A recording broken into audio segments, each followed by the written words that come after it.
Anxious people are avoidant and avoidant people are anxious. They both manifest in the same ways. Anxious folks, they think, oh, but I'm expressing myself. It's like, no, you're not. You're using protest behavior. You're using bids for connection. You're trying to get that connection back in any way that you can. You're not actually expressing yourself. Because if you expressed yourself, it would be, hey, here's what I need. Here's what I'm not getting in this relationship. And is this something that you could do or not? Because then you would just move the fuck on if you actually were expressing yourself. But instead, the anxious person is avoiding looking at themselves and understanding what's really coming up for them and really under the hood. That's why anxious and avoidant need each other. It is a codependent relationship, and that's why they always come back. No, it's just because you haven't set boundaries to let them know that they're not allowed to anymore.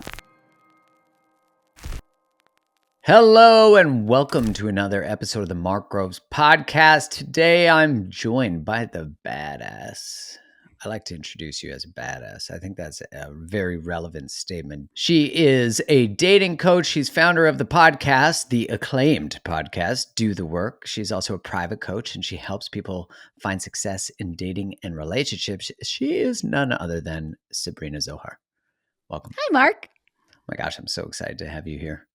I'm so excited to be here. We had you on Do the Work, and now I get to be on the Mark Groves podcast, and we get to celebrate your book launch. There's so much fun stuff happening. Oh man, and to get into dating and relating, because I think, no matter where we go, there we are. And relationships seem to be a great amplification to the there we are, the part of us that we bring to things that, actually I think contributes to a lot of our relationship outcomes. So first, I'm curious, what made you become a dating and relationship coach and expert?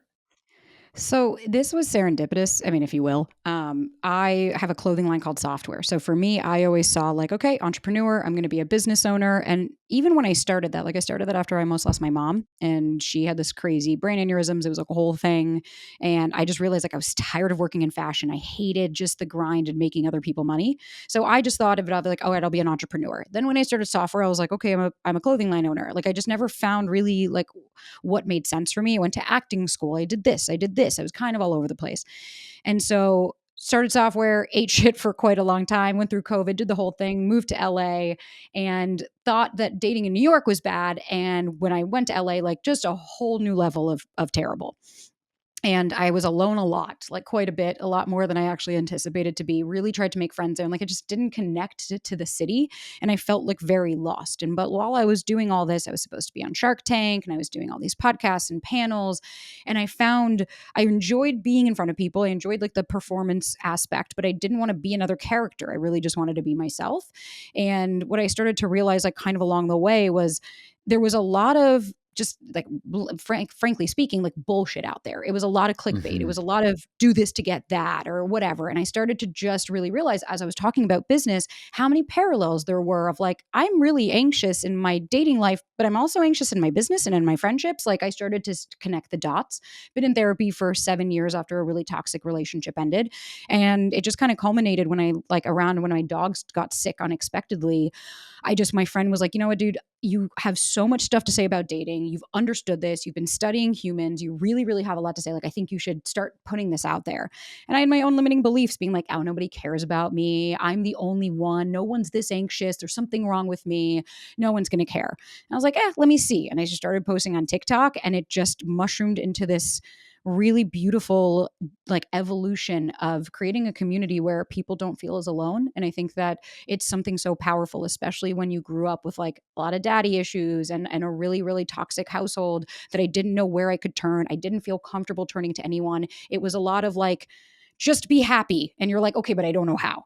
And Right. so when I set out to kind of do my own thing, I started to really see the holes because I was experiencing the holes. And then when I met my partner, the stars kind of all aligned. And that's where I really started to get very clear on the way that I like to work with people. And so I had been working with people for a year and a half prior to even me starting all of my stuff, but it was very organic. Oh, you heard me on a podcast. You liked the way I run my business and you wanted to get coached. And I was like, okay, cool. I like working with people. And that just mushroomed. And then once I started really loving the relationship and love life world, I just started to realize this was an area of opportunity for people to feel less alone. And I really wanted to be that kind of big sister that I feel I had, but that a lot of people maybe didn't. Yeah, to have that kind of guidance that it's almost like what is that saying? I think it's something like borrow my belief in you until it becomes your own. And it's like being able to have someone like you in your corner to say like, actually, you got this. Like, I, and maybe some of your advice, I'm sure, is like, stop fucking picking the unavailable. I think we we have a similar affinity for the beautiful language that the F sharp and the sh words. I think from a language perspective, they kind of pierce the veil. They like, I know a lot of people for me had historically, they don't really say it anymore, said like, your work would be so much more valuable if you didn't swear. And I'm like, but then it wouldn't be my work. It would be the work you desire me to have. And it's funny because I got that just this morning. I don't want to listen to you. I keep swiping because the F words ruin it and you're classless and cheap when you use them. And I was like, actually, there are studies that show that if you saying fuck more often is actually a higher sign of intelligence. Thank you. And what I hear is I actually hear quite a few other things. I hear I'm uncomfortable by something that you are saying. So instead of just saying, I can extract, okay, so this person might say this word, I can extract that out but hear the message, right? And so it's like I get either you should stop cursing and you should change the way you speak and you should speak slower because apparently that's just how humans work. It's just you should do what I want you to do, then I'm going to do it. And what I've learned is okay, well this also makes sense because the people that come to me are typically people with more anxiety and a lot of people with higher anxiety instead of looking and saying, "Hey, let me see what it is that I want and need." And instead of trying to change other people to get it because that didn't probably work out very well with your parents, let me just then maybe won't turn it inwards. Instead, it's the no, no, no, you need to change because I don't like this. So I want you to do what I want. And what I've learned at the end of the day is like, then you're not my fucking people. You are not the people. Like, I am not going to bat for somebody that wants me to change who I am and the way that I speak and teach, because then that means we're not jiving. That means I'm not able to be authentic. You want to be able to show up authentically, but you're not allowing me to do the same. And so I've just kind of learned, especially with everything, like I had to learn that lesson the hard way in dating. Not everyone's going to like you.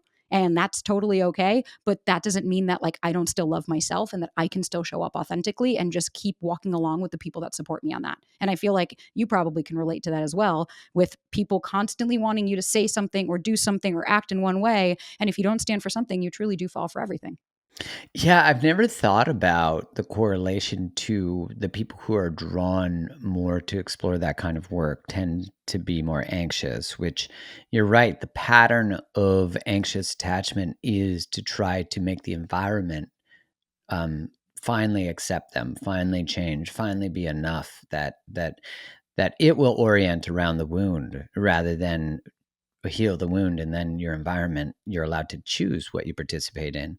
So it's almost like there's an absence of discernment that's available. And it's like I wonder if this is actually indicative too of how on a more global scale we seem to be anxiously attached, like in how we orient to information on the internet. The idea that we want you to stop speaking a certain way, or I want that person to stop posting certain things, or I'm going to go police what people post so that other people don't get protected, don't get injured by it.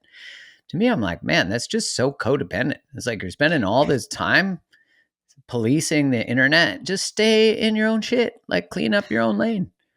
That's kind of how I feel about the Are We Dating the Same Guy Facebook groups. I understand the I've Okay, origin. I'm so happy you're bringing this up because I've actually had some thoughts on this. So please tell people what they are, and then let's get into it. So they started by one woman, and it was like she was just trying to see, like, okay, like I understand. Listen, I have been in the trenches. I have dated. I have been single for many a years in major cities. Like I am the last person that's going to be like, I don't know what you're talking about. There's great people out there. Like I get it. There's some shit.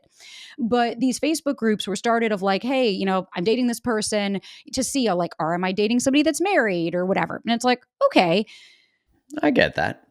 on paper. I get that Right. on That's paper it. because it's like, sure. But here's the other thing. If I'm dating somebody that's married, I'm probably going to fucking pick that up because like there are certain cues or certain things like, are you making time? Are you making effort? And I'm not saying that if anybody's ever been duped that you're a moron, not saying that. But I'm just saying if we can try to at least expand our horizons, that maybe sometimes when somebody love bombs or comes on really strong, it's like, yes, that's where it's masked. But if you really go slow, you have your boundaries and you're starting to pick up on some shit, But anyways, fine. These Facebook groups exist.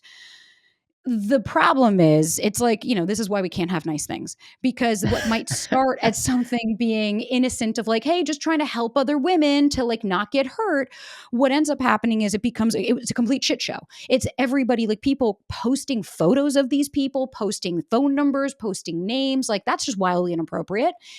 And what broke my heart is like they had this article that came out that like there's a lawsuit going against these groups because a lot of the guys are like losing their jobs, and it's like a lot of and of course I see the comments of like, wow, men finally have to take accountability. Sorry to hear. And it's like, all right, girl, first of all, you sound fucking salty. Second of all, the issue is everyone has different experiences.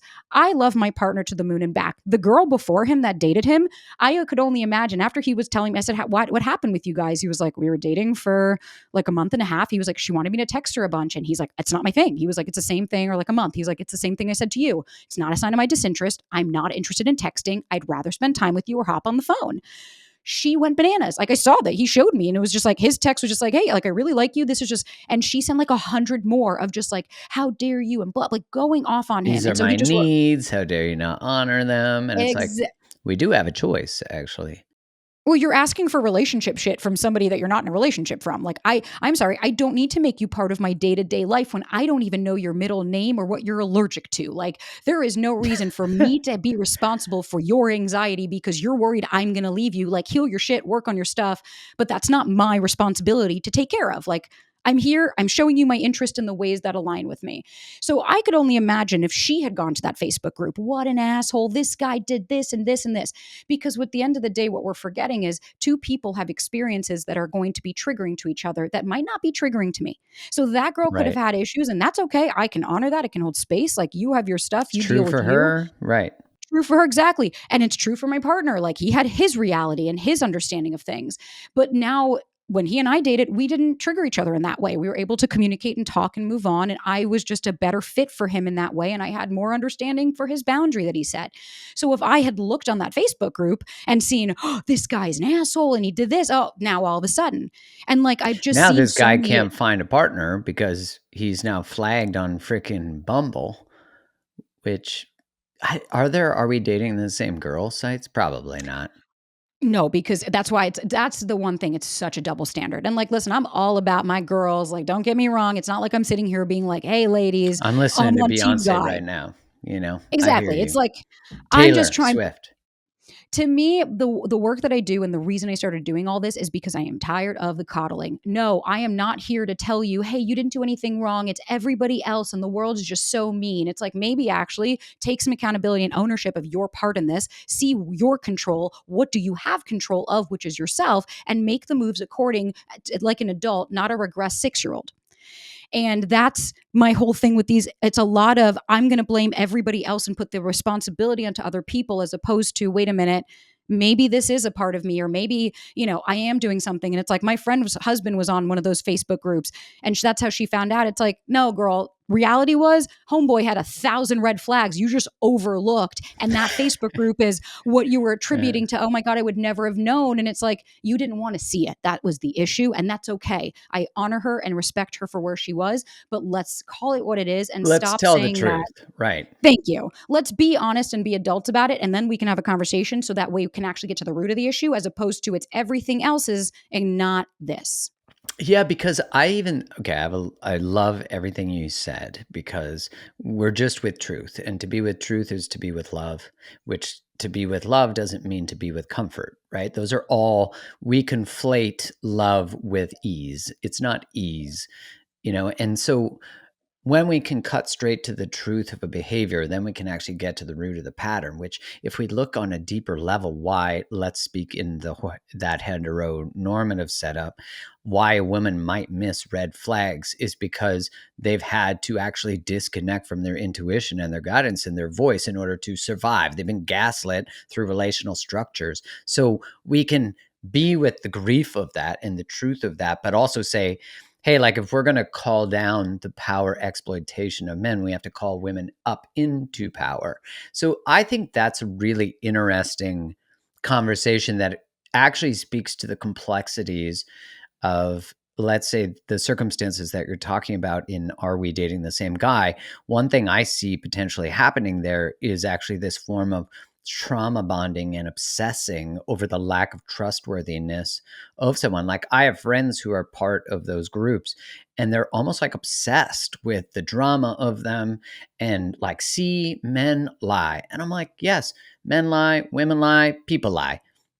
And do men lie more than women? I'm actually not convinced that that's true. I don't know that that's true, but I do know that if we're thinking like men are the problem in relationship, one thing that I think is really a fascinating point of discussion, which is probably triggering, but in like, I call it a good trigger, is like women initiate divorce more than men. And I think that's because, women have a more accurate barometer of the health of a relationship. They also have a lower tolerance for relational dysfunction. I get that.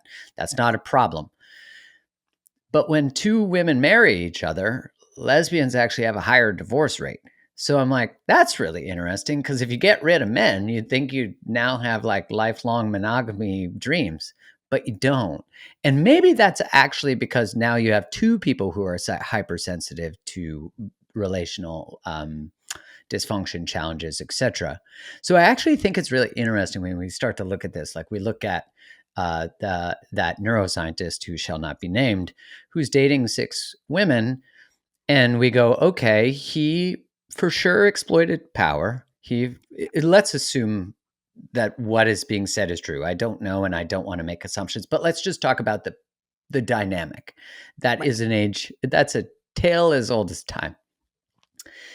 You have someone who's highly intelligent, highly successful, really good looking, muscular. He's got all the sort of provide, protect, procreate, right? He's got the things that we most quote unquote value men from. And then you have 6 women who were deceived, and his way of deceiving was actually it was pretty deceptive. And there was like a lot of risky crossover, high risk, I could get caught kind of behaviors.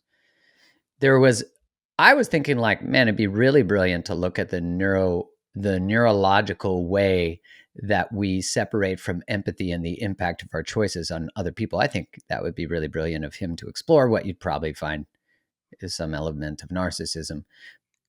But with all that said, what I find really interesting is to come back to what you said, and I want to hear your thoughts more on it, is that as well as these people deceive, there's 2 things. One, we have to stop propping up narcissistic people, but especially narcissistic men. So we keep choosing them. And when we choose them because of power, we likely miss a lot of red flags. And so there is responsibility of the person exploiting power, of course. And that's where accountability and Me Too, these are all, again, the criticism of something is not the opposition to it. That's a false binary we've created these days. But there is for sure, there's no way you could be dating someone who's dating 6 people and there's not some obvious unavailability. There's like, he's not posting about you on social media. Like you never met his friends and his family. Like there has to be, and that your body isn't throwing up gang signs. Thank you. When I saw this whole thing happen, I was like, okay, to me, like, I don't get into the drama of stuff. It's like, okay, I still Me can neither. respect this person's work, but like, all right, so they did some shady shit. Like, okay, cool. Like, it sucks. It's like, all right, what do you want me to do about this? But I think at the end of the day, like, okay, so I was with my father essentially. And I say that by like, I married a carbon copy, like super narcissistic. This guy was a raging piece of shit. And I remember like, I when just when love you. everything happened Uh, when everything happened and we broke up and everything, and it took me a long time. I played victim, and not like I'm poo-pooing on everybody. Like it's incredibly like walking away from a narcissistic relationship, like fucking kudos to you. that's Like the ultimate act of reclamation and courage. Like, whoo, 100%. leaving any form of abuse, holy, uh, Like it was, and bows like to you, to everyone. I I was 30 pounds lighter than I am now. And so you can imagine the Wow. level of abuse that I was under. And like, it was just mental. It was mental anguish. And like, It was fucked. But for a long time, and when I say I played victim, it was just that no, everything was happening to me. I just, what did I do wrong? Until I finally had to accept I played a part in this. And that is where I started to take my accountability of what can I own? It's not that, how dare, like, it's not that I'm this poor, innocent bird and oh my God, I got duped. It's like, yeah. But if you, like, to your point, if I'm dating somebody and you're not being consistent, you're not being reciprocal, your words and actions aren't aligning, you're not respecting my boundaries, you're not showing up consistently, I'm not going to date you any longer. That's not because I play FBI and I found out that you're dating 6 other women. I can deduce that you're doing that. I'm not a fucking idiot. But what I can also assess is this doesn't work for me. As a woman who has stepped into her power to say, I acknowledge my wants, needs, and desires, I allow myself to have those, I validate them, and I embrace my boundaries and non negotiables, which is how I have the relationship I have that I wouldn't trade for the world. And it took me holding those. And then, but the way I was able to hold those was I had to acknowledge when I didn't have those. And I had to acknowledge my part in it and say, you know what? Like anytime people ask me about my ex, I'm like, oh yeah, don't get me wrong, raging narcissistic piece of shit. And I'm like, you know what though? My part in it was I was wildly unhealthy. I was super anxious and I did not want to see it. I wanted to reaffirm to myself, no, your father was wrong. This is right. This guy is going to love you and he's going to change for you just like dad never did. And all it ended up doing was reaffirming even more that there was something wrong with me and that there was Mm. everything was him not doing anything wrong and me being the bad guy. And so my point for all of this, to tie it up with a bow, is like, it's okay to be, we can hold two conflicting truths. We can say, yes, it is incredibly disrespectful. How dare this person do that to you? That is disgusting behavior. We can hold them accountable. But at the same time, we can also say, in order for me to move on, though, I need to know my behavior and what did I do? And because I speak like this is why I trigger people. Instead of saying, no, you didn't do anything wrong. Poor you. Everything is him. He's the big bad wolf. Yes, you're right. That person is not respectful. Like, that's disgusting. What were you allowing though? What were you allowing at the expense of, oh my God, this person's of power. And if they choose me, then I'm validated. And oh my goodness, like, please, I've dated one of those. I know. And what I had to sacrifice in order to stand next to that person so that I felt the validation, I had to sacrifice all of my wants, needs, and desires because that person was very clearly not satisfying them. Mm. Like you had to forego all of those things to maintain the relationship, which it doesn't, like, I think what's the complexity of change is that you have to hold the truth that that you were conditioned to do that with and that brings a lot of sadness, and that would also bring a lot of rage, because then it's like, wait, I'm in this relationship with this fucking guy because I grew up with that experience that taught me that that type of relationship is the exact relationship I need, I'm worth ending up in. And then what has to happen is that level of, like, that rage is the rage that accesses change. Because, I think it's like no matter what, it doesn't work. So, like, whether it's their fault or our fault or it's a both and, it's like you still gotta change. Like, no one's coming to save you, certainly not them. Nothing changes if nothing changes is one of my favorite sayings because it's true. It's like, if I'm going to keep doing it, and it's like, I get that. Like, I understand now, our friend Britt Frank, who always explains how the brain works. And it's like, I understand our brain craves familiarity. It loves that. What I also now understanding more as I understand the brain is like the mix of chemicals that get released in our body and all the neurotransmitters that make you think that you're in love with somebody. And then the withdrawals when you don't have them and this whole experience. And it's like, again, I can have so much space and compassion for people that are victims. And we are going to, I don't even think I need to, but I'm going to aside, this does not count for physical abuse. This is not for anybody who is in something that is directly inappropriate. That is not okay. We're talking about somebody who is just being a fuckboy, somebody who is just playing you, somebody who is just pulling the wool over your eyes because you just don't want to see that this person is not committing to you in the ways that you deserve, but because your core beliefs are what they are, you think you're worthy of this and you think that this is normal, and that is totally okay. I will meet you where you are, but I can't do that if you won't also do that. Mm. We might need to rewind that a little bit if that's hitting the spot of, like, that idea of we believe in the power that you actually hold and you're worthy of that. I have someone who I know quite well who I've witnessed tolerate ambivalent guy after ambivalent guy.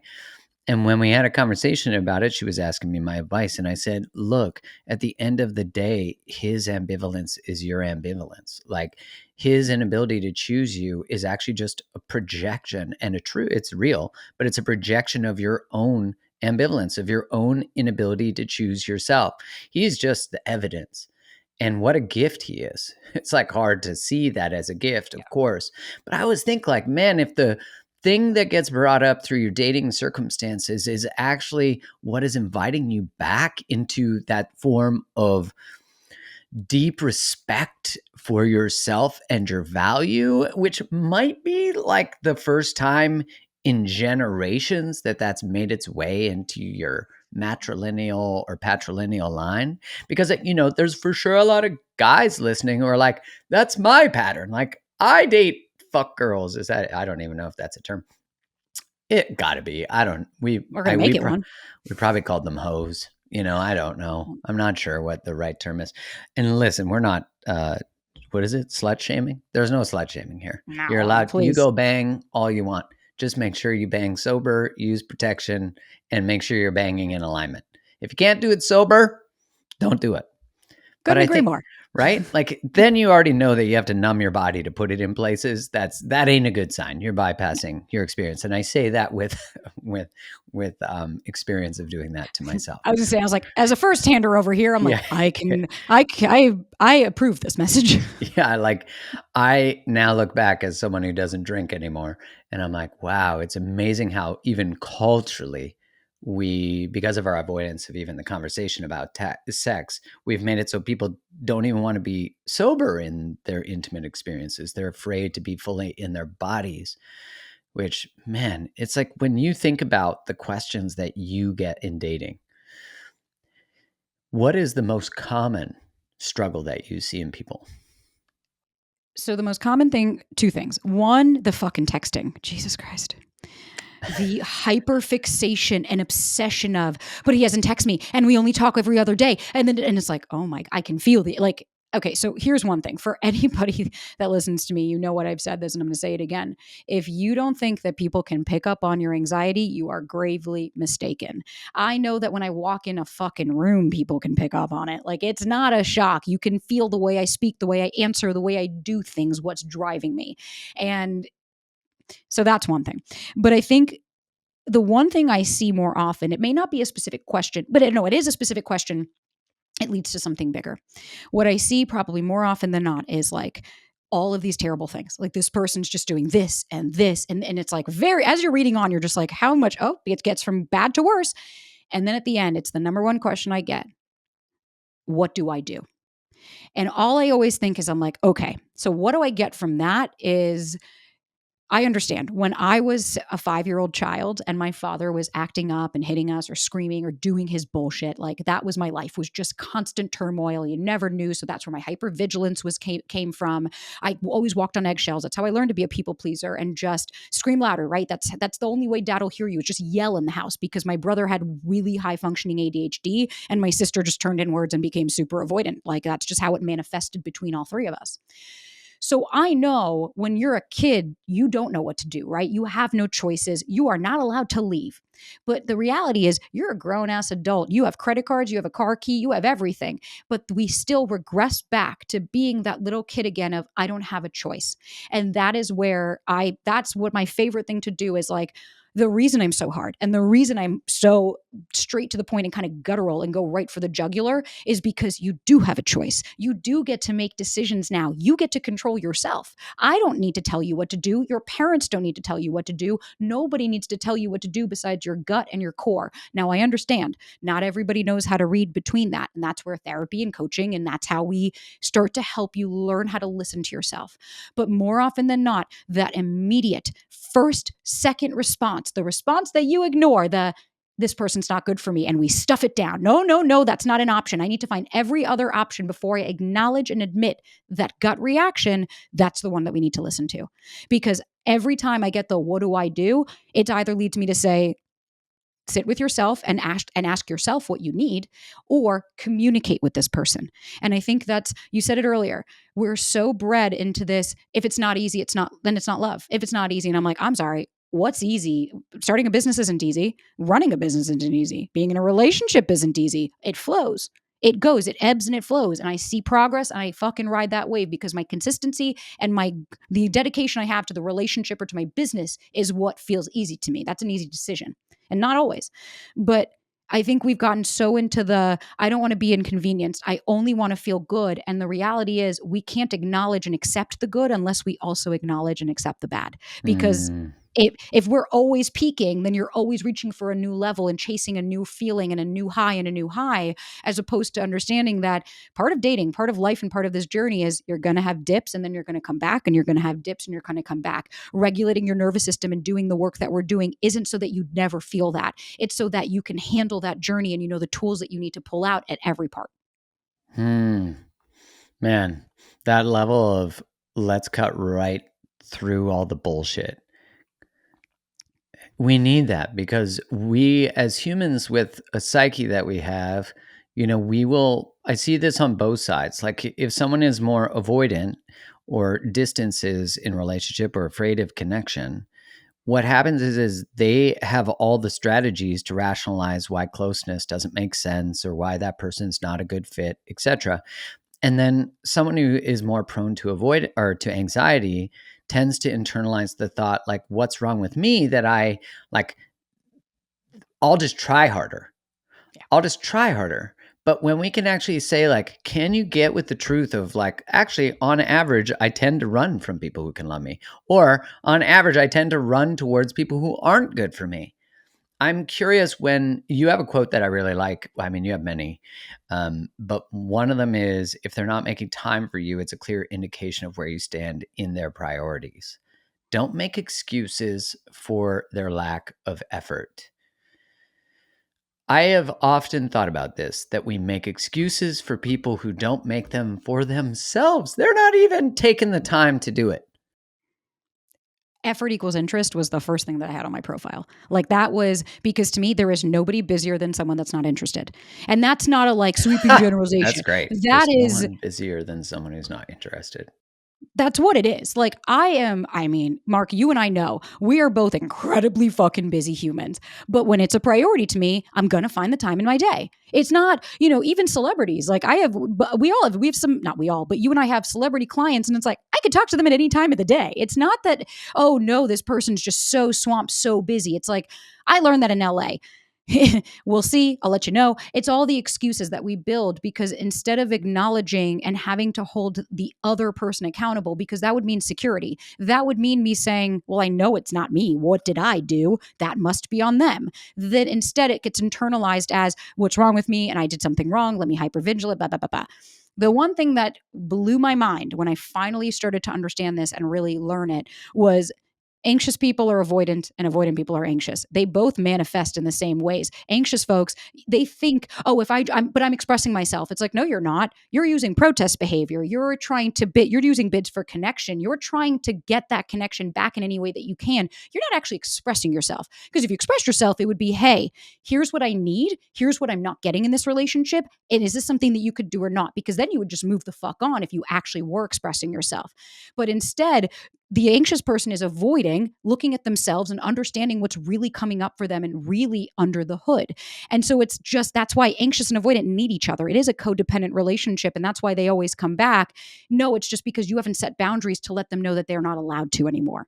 And because that person, when they regulate and you regulate, you both need each other. And it's going to constantly come back and forth. And instead of us excusing and saying, well, the avoidant is the bad guy, it's like, hey, neither one of you are playing with a fair set of fucking balls here. You're both rigging the system, but yet you're trying to get to the end. And we can't be surprised when you end up not getting what it is that you want, need, or desire when you're not being authentic with yourself or the other person.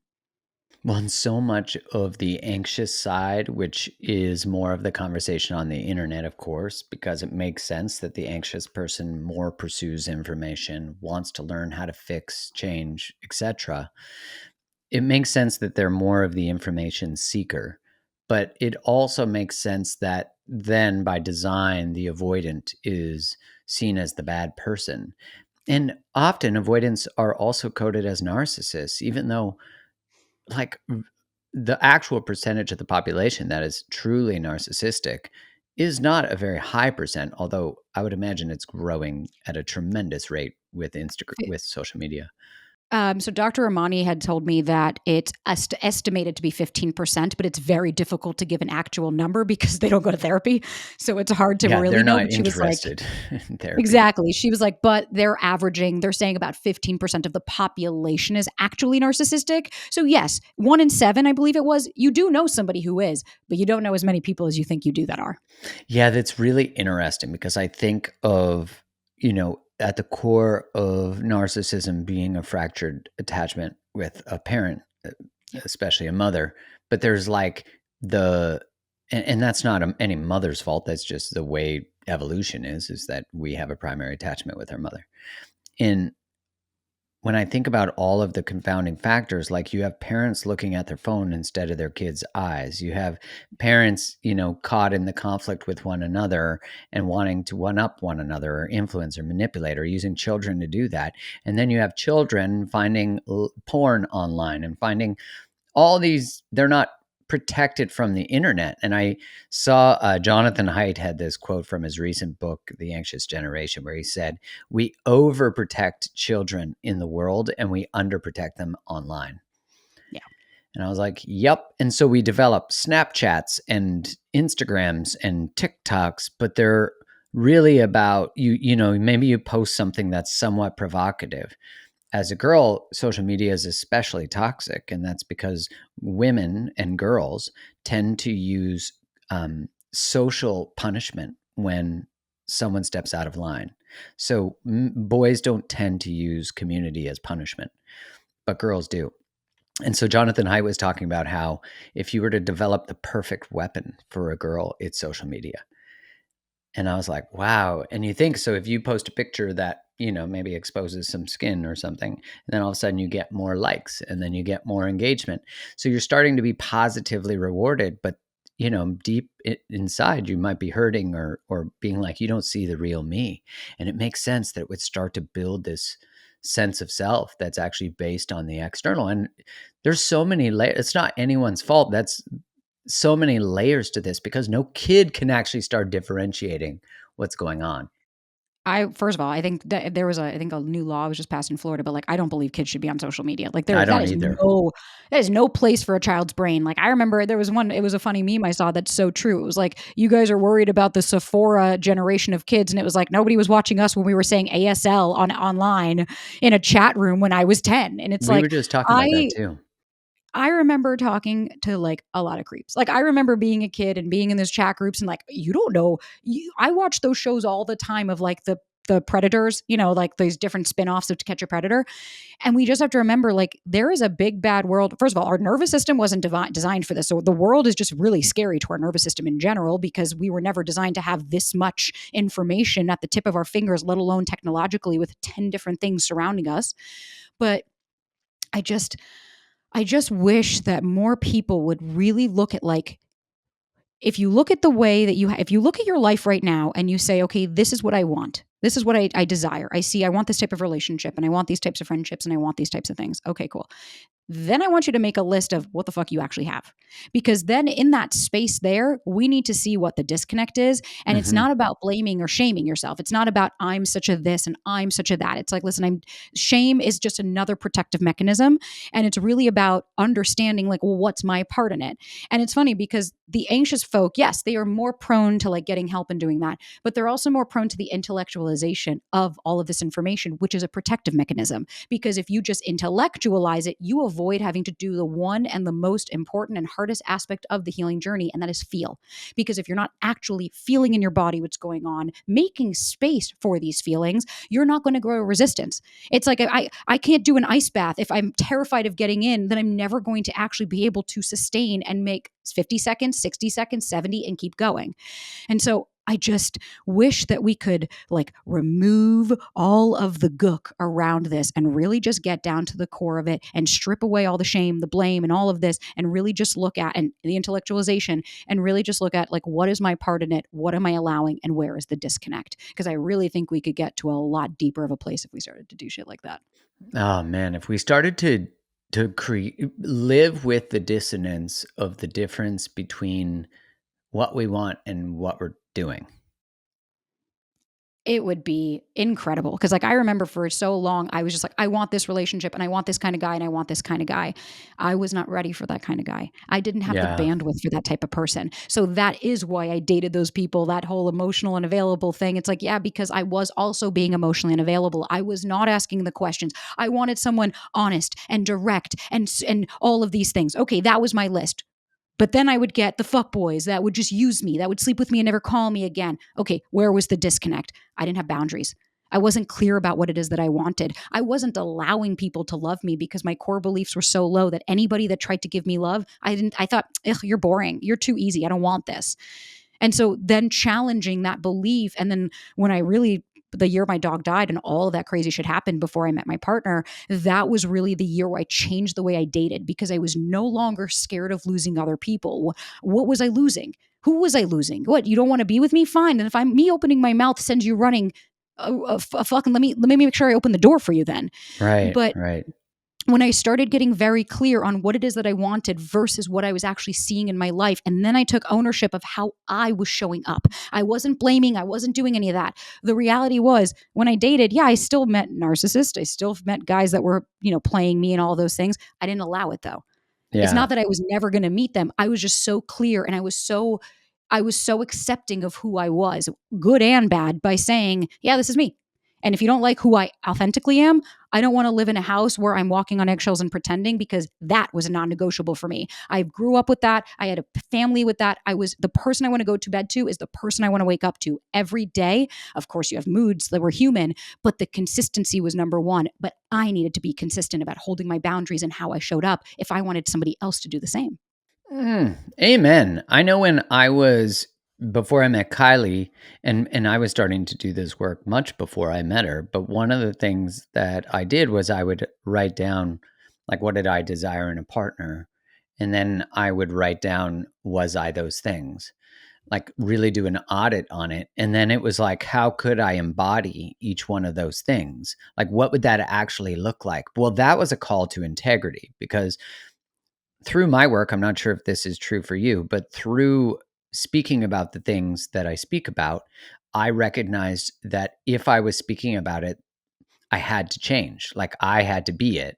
And so the launching of my work publicly was I need to be held accountable on a much higher level. And I know if I do this, that's my bar.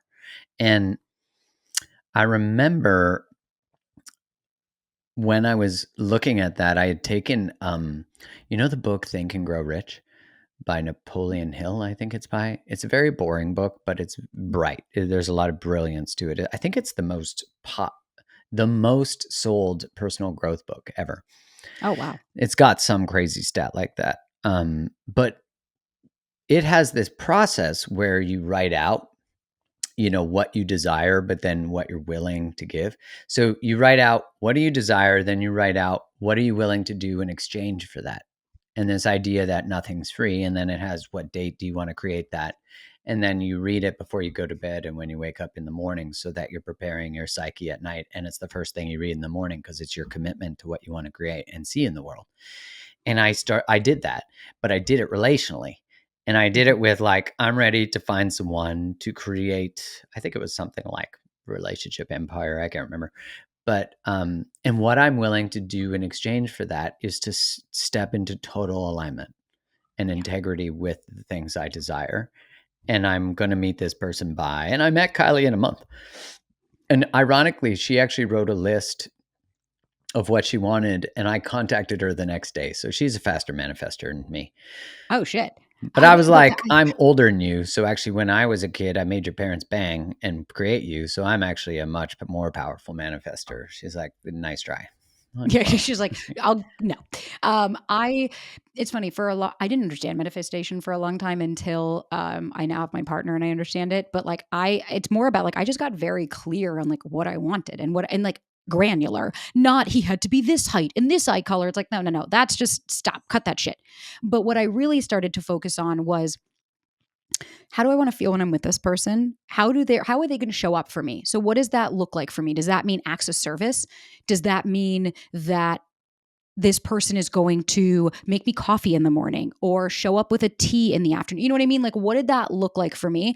And I got really clear. I was like, especially when I started like last year, when I started my clothing company, it was hard. There were a lot of people that I dated that I don't want to like the whole intimidated thing, but like they were uncomfortable with the fact that I was running my own business and growing a successful clothing line. And like, they weren't. They were doing their own stuff. And I think there was this weird competition with a lot of people. And I would just tell my mom, I was like, man, I just want somebody that helps me up on the pedestal, not tries to knock me off because they want right. the light.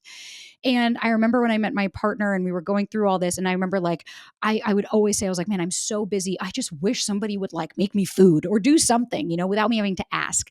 And I will never forget like our second or third date, like I'd slept over. And as I was leaving, he was like, by the way, I know you have a crazy day that you mentioned yesterday. I packed you lunch so that you have food. And I remember just holding it and I was like, First off, that's some tight game, Ryan. God, I was like, oh my God, like Wait, can I say panties his name? dropped. Can I say Yeah, his name? please. Yeah. Oh yeah, Say it his was name. Say his name. say it. And well, and it's funny. So my mom does tarot cards and I talked to her today and I was like, and she's like, how are things going? And I was like, man, they're so good. I was like, we're working together. Like Ryan works with the company now. And I'm like, we're doing it. Like we're really, really doing it. And she was like, you remember like 8 years ago? And she was like, remember I kept getting, you're going to get the sun card. And she was like, that you're going to work. And she was like, ever since then, we thought it was my ex. It wasn't him. We thought it was a lot of different guys. And she was like, it keeps coming up every time I do it. And it just hit me. And I was like, I've manifested this. Like I've believed. And the way it happened wasn't because he just woke up one day and was like, oh, you're on the internet now. No, it's because when I started to grow my success, I was very, very cognizant of how he was receiving it, because that was what mattered to me. If I want a partner that is, if I'm the picture, he's going to be my frame. He's going to kind of keep me together and let me be the bright one while he's more structured. Well, then I now needed to see how is he going to show up as these things. And Yeah. so that's where Tech Guy came, because he was like, hey, I'm cool with you doing that. Keep me anonymous. And then it grew and then it grew and then it grew to where now he works for the company and his name is Ryan. But the point being, He's a like, hot if you tech guy. just, it's a hot tech guy. If you just get clear on what you want and how you want to be treated, how do you want to feel? How do you want your nervous system to be, and get excited about it? That's when you'll actually be able to meet it, because it's not that, oh, all of a sudden, it's that when you and Kylie met, you were open to each other. You were receptive. You were ready to receive these things that you were showing up as. That's the beauty of this. I've probably met 20 other guys in my past that could have been this. I was not ready to receive them then until I am now. Amen. Amen. Because I think of all the women who wanted to love me, who were, ready, but I wasn't Mhm. ready. I had to learn that I ran from love, that I was afraid of being seen, chosen, fully open up myself to it. And it's not a deficit of those people. It's that there just isn't alignment. And like, this is the thing that everyone needs to just get in their fucking heart and their head, is that if someone does not want to choose you, they're not your person. Like, the guy who doesn't text you back is not your twin flame. Like, that's a simple, there's no other way. Like, that quote that you had, there's no one busier than someone who's not interested. That is like fire straight truth.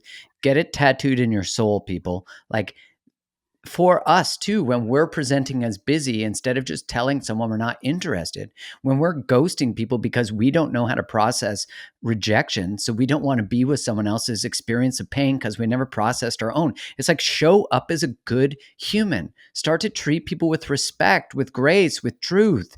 Like, that's when we start to get it back for ourselves. And you said earlier, it's like, okay, here's the things I want. I want someone who communicates. I want someone who's honest. It's like, are you honest? Like, do Right. you communicate?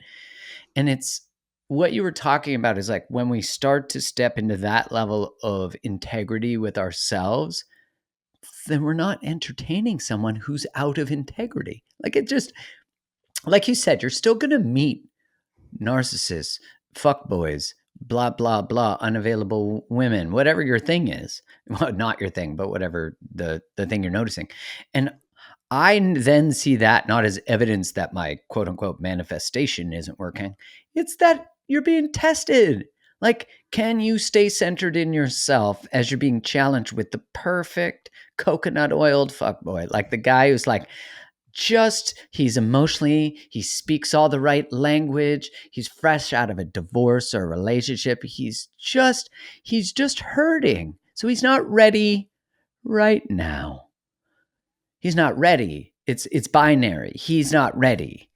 And are you going to be the band-aid and the little aid that helps him get healed? I could tell you that when we don't honor ourselves in those dynamics, we're almost never the person they choose.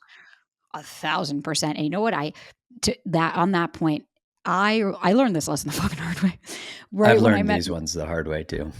when I met Ryan, I was dating another guy. And so like, we all, ain't nothing shady happening around here. Everybody fucking knew about it because I was single. And so I remember, and like I told Ryan multiple times, I was like, I'm just not ready. Like, I don't really know you. Like, he was very rigid, very stoic, like very kind of closed off. So when we first met, I was just kind of like, I don't know if I'm into this guy, but like, all right, let's see. But we hooked up on the first date and it was great. So I was like, all right, There you well, go, hey, Ryan. Way to hey, go. Hey. year and a half later. And so, but I remember I dated this other guy and I, at the time thought like, no, I'm good. I can fix somebody. I can heal somebody, not like actually thinking that, but more just, and the like, okay, well, if I meet somebody that's going through some stuff, like I can support them, right? I've got the strength.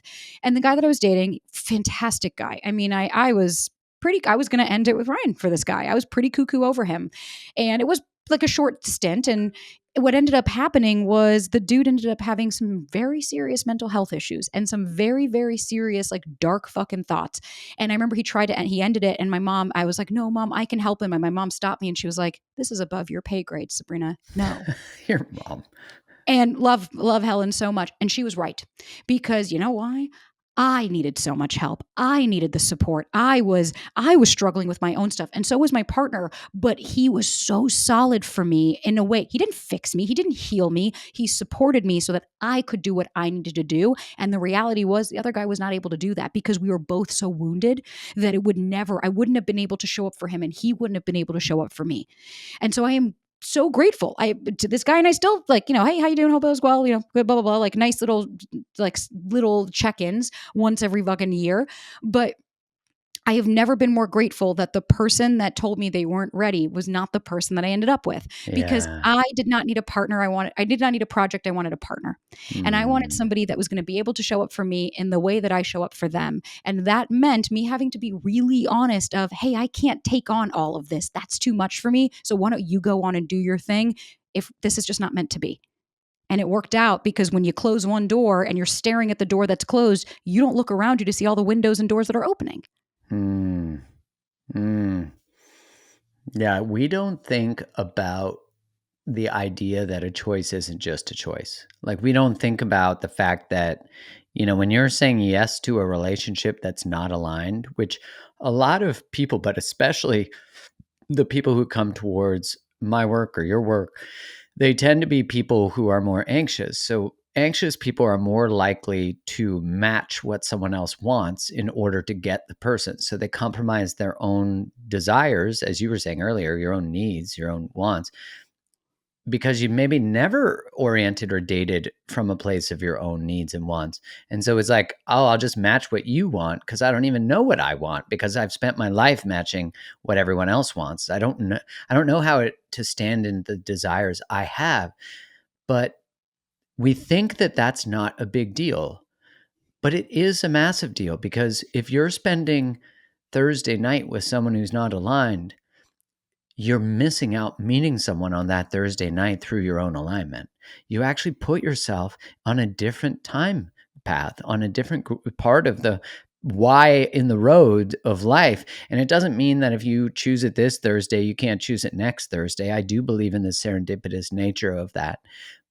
But it's not just a choice. Misalignment has a price.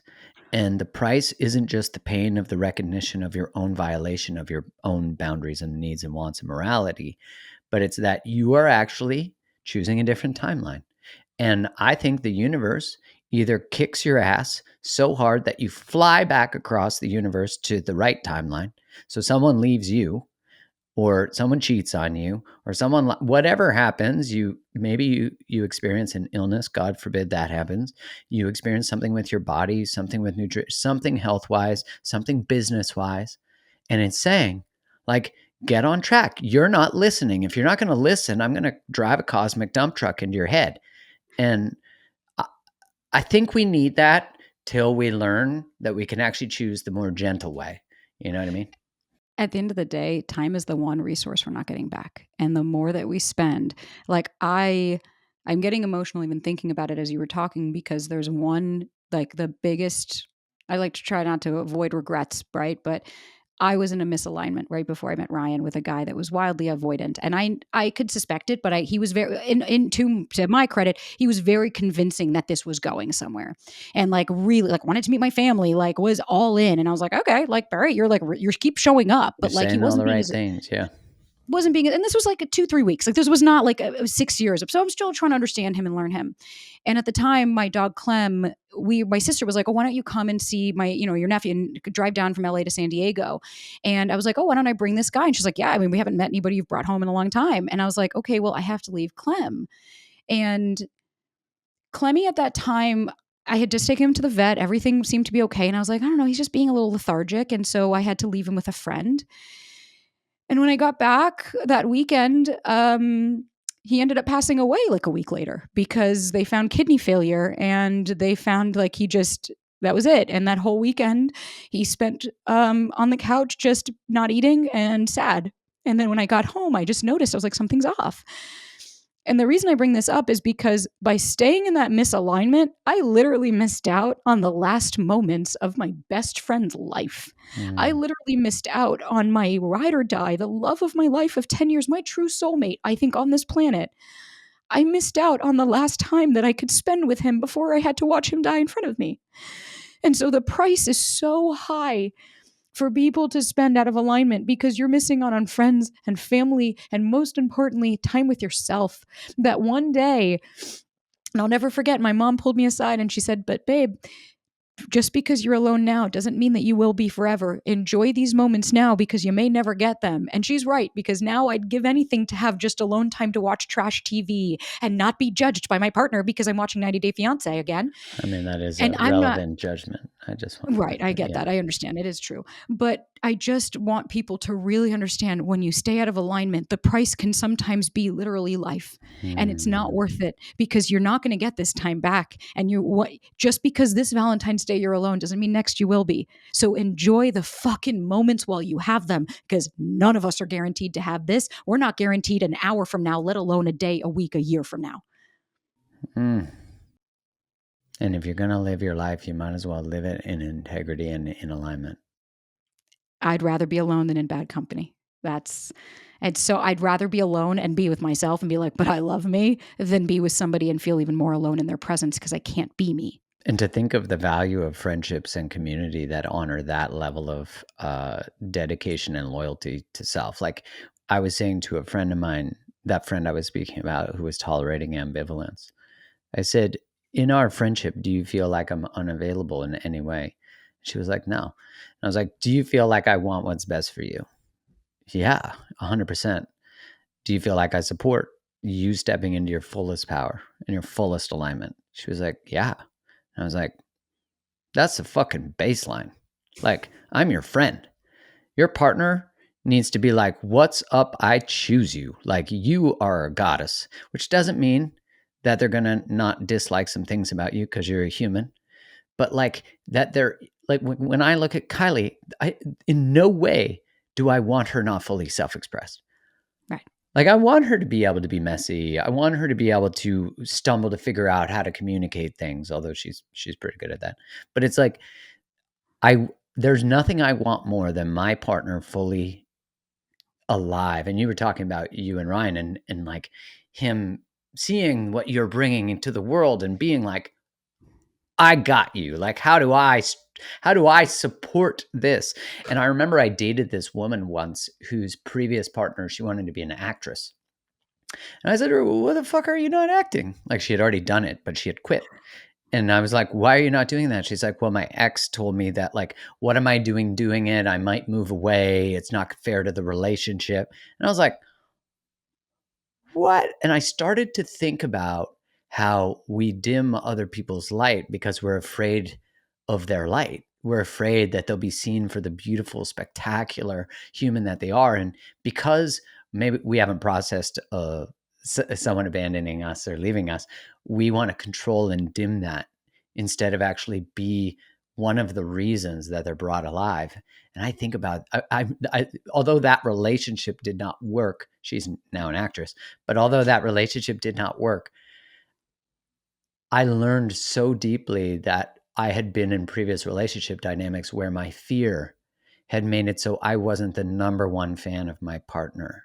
And I felt the grief of that, of like, oh, wow, I've done this. Like, I've done this in such a minute, small way where it's like, oh, I'm actually just afraid of your light because I'm not fully stepping into mine. Oh yeah, I used to say that. I'm like, I don't want somebody that gets distracted by mine. I want somebody that comes and helps me to clean it off so that we have a brighter path. Like I have been through the depths of hell. I've been with somebody that kept trying to put mine out because mine sacrificed his, as opposed to understanding that both of ours illuminate together and that we Mm. grow a brighter pathway. It's not that one needs to be brighter than the other. It's about us allowing and welcoming that self-expression. And I'll be honest, it took me, I am 34 next month, and it took me this long to meet a partner where I was like, oh, so it's like, it's okay. Like it happens. It's my sister met her partner at 19. Some people are luckier than others. Some people meet them earlier. But the journey that brought me to where I'm at, I wouldn't be here if it wasn't. So it's like, I can hate it. I can be angry. I could be resentful, or I could look at it really gratefully and say, but without these experiences, that's what makes me me. And so while there's a lot of shit, but I want to be with somebody that embraces these aspects of me and allows me to be so unapologetically myself while at the same time calling me out on my shit when I need to. Because just because I'm myself does not mean I can get away with everything. And it is a beautiful space to be with somebody. I did that to Ryan the other night. He was trying to say, no, you know what? Let's stop talking about this. You're getting upset. And I just looked at him and I was like, you're the one that's uncomfortable. I said, you want to know? I said, really, you're doing this for me? I said, if you're really doing this for me, then you'd allow me to speak because I'm upset and I want to process this. Instead, you got uncomfortable by this. So you want to dim this because you don't want to deal with it. And he just looked at me and he was like, you just fucking called me out. He was like, 100%. He's like, I didn't want to talk about this anymore. And I was trying to make it on you. And he was like, what can I do? And I said, shut your mouth, listen to me for 5 more minutes. We'll call it down. Then we'll go downstairs and eat. And he was like, perfect. And that's how we did it. It's a beautiful thing when someone is like, when not only when someone calls you out, but when you can then say, thank you for that. You're right. I needed you to do that. Ah, that's love, man. That's Right. liberated love. That's the most beautiful thing in the world. Ryan, I can't wait to we got to have Ryan and you on. I want to get Ryan. Ryan's the new guru. He's the silent He guru is in the background. he is so, but he studied, and so, but as far as like, he went to school for psychology, so he understands all of this. He worked at a center with kids, like he did his own journey, but he doesn't work in any of this. So sometimes I love when like he'll overhear me talking about something and then he'll snap back with a response of like what it actually is from the guy male like psychology perspective, and I'm like, oh, okay. He is a hoot, and we have to, all of us, we'll take this offline and do something fun. But yes, Ryan is, he's a special human. Well, Similar to Kylie. Sabrina, I feel like this is Savage Truths with Sabrina. That's the new way I'm titling my conversations with you because I love that you just cut through the shit and you do it in such a caring and compassionate way, and that's evidenced through the way that you speak, the way that you carry yourself, but also evidenced through the success that you've had, because people see you as a loving my friend calls herself the Velvet Hammer. So Oh. yeah, it's kind of like a great idea of like you're like the velvet hammer, Oh, It's I got a love little that. softness to it, but it ain't gonna fuck around, right? And you're a new addition to my life, and I'm so grateful that you are an addition to my life. You've brought nothing but immense value and insight, and such giving. You're just such a compassionately giving person, and I really appreciate your friendship and also all the wisdom bombs you just dropped. Like for the people listening, where can they find all of you? So first off, thank you for having me, and I'm equally as grateful for you. You on the podcast was my dream on Do the Work, and I'm stoked. I can't wait to see like the fun shit that we can explore and our friendship budding, and just I love. It's a longer table, not a higher wall, right? It's like we love building the community. So if you want to join, it's Do the Work podcast on Instagram and YouTube. That's a new addition, and then Sabrina.Zohar on Instagram and TikTok, and then of course Do the Work podcast wherever podcasts are found. Amazing. Thank you, Sabrina. Appreciate you. Thanks, Mark.